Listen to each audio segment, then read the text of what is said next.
समुद्र के एक भाग में एक टिटहरी का जोड़ा रहता था। अंडे देने से पहले टिटहरी ने अपने पति को किसी सुरक्षित प्रदेश की खोज करने के लिए कहा। टिटहरी ने कहा, यहाँ सभी स्थान पर्याप्त सुरक्षित है, तू चिंता न कर। टिटहरी, समुद्र में जब ज्वार आता है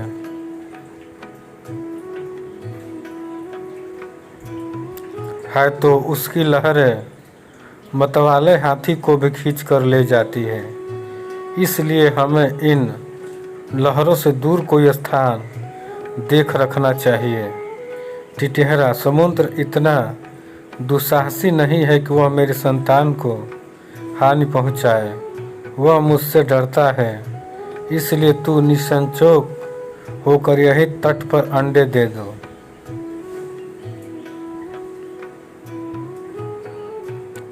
समुद्र ने टिटहरी की ये बातें सुन ली। उसने सोचा, यह टिटहरा बहुत अभिमानी है। आकाश की ओर टांगे करके भी यह इसलिए सोता है कि टांगों पर गिरते हुए आकाश को थाम लेगा। इसके अभिमान का भंग होना चाहिए। यह सोचकर उसने ज्वार आने पर टिटहरी के अंडे को लहरों में बहा दिया। टिटहरी जब दूसरे दिन आई तो अंडों को बहता देखकर रोती बिलखती टिटहरी से बोली, मूर्ख, मैंने पहले ही कहा था कि समुद्र की लहरें इन्हें बहा कर ले जाएंगी, किंतु तूने अभिमानवश मेरी बात पर ध्यान नहीं दिया।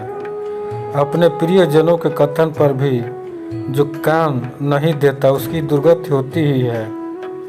इसके अतिरिक्त बुद्धिमानों में भी वही बुद्धिमान सफल होते हैं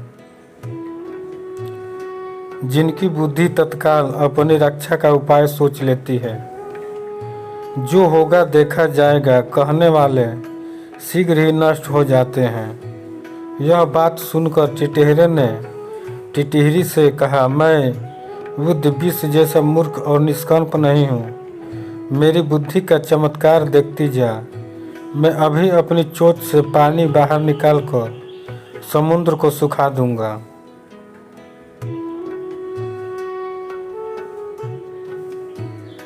टिटहरी, समुद्र के साथ तेरा बैर तुझे शोभा नहीं देता। इस पर क्रोध करने से क्या लाभ। अपनी शक्ति देखकर हमें किसी से बैर करना चाहिए, नहीं तो आग में जलने वाले पतंगे जैसी गति होगी।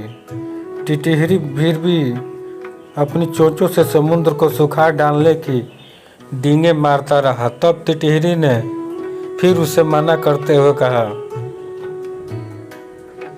निरंतर पानी से भर रही है, उसे तू अपने बूंद भर उठाने वाली चोंचों से कैसे खाली कर देगा। टिटहरा तभी बोला कि अपने हट पर वो तुला रहा। तब टिटहरी ने कहा, यदि तूने समुद्र को सुखाने का हठ भी कर लिया है तो अन्य पक्षियों की सलाह लेकर काम कर। कई बार छोटे छोटे प्राणी मिलकर अपने से बहुत बड़े जीव को भी हरा देते हैं।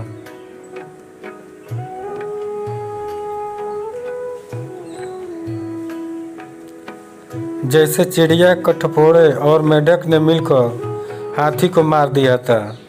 टिटहरा, अच्छी बात है, मैं भी दूसरे पक्षियों की सहायता से समुद्र को सुखाने का यत्न करूंगा। यह कहकर उसने बगुले, सारस, मोर आदि अनेक पक्षियों को बुलाकर अपनी दुख कथा सुनाई। उन्होंने कहा, हम तो अशक्त हैं, किंतु हमारा मित्र गरुड़ अवश्य इस संबंध में हमारी सहायता कर सकता है।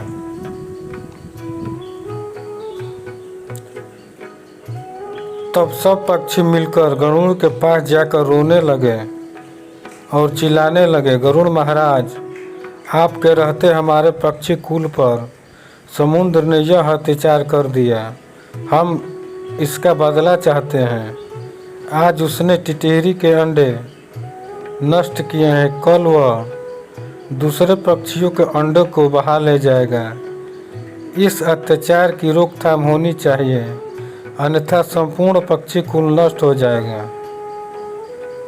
गरुड़ ने पक्षियों का रोना सुनकर उनकी सहायता करने का निश्चय किया।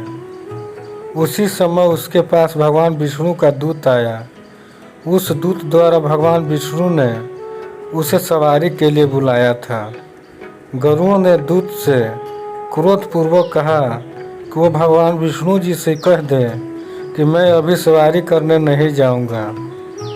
दूत ने गरुड़ के क्रोध का कारण पूछा तो गरुड़ के समुद्र की अत्याचार की कथा सुनाई। दूत के मुख से गरुड़ के क्रोध की कहानी सुनकर भगवान विष्णु जी स्वयं गरुड़ के घर गए।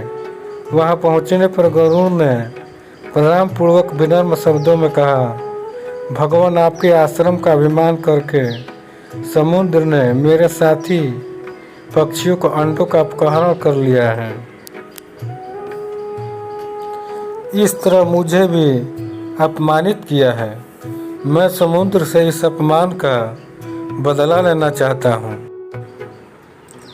भगवान विष्णु जी बोले, गरुड़ तुम्हारा क्रोध युक्ति युक्त है। समुद्र को ऐसा काम नहीं करना चाहिए था। चलो मैं अभी समुद्र से उस अंडे को वापस लेकर टिटहरी को दिलवा देता हूँ। उसके बाद हमें अमरावती जाना है।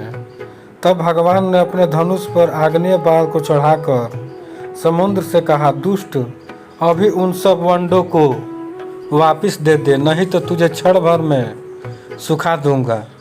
भगवान विष्णु के भय से समुद्र ने उसी क्षण सभी अंडे वापस कर दिए। सिख अभिमान का सिर नीचा हो गया। दोस्तों, मैं ऐसे ही मज़ेदार कहानियाँ आपके लिए लाता रहूँगा।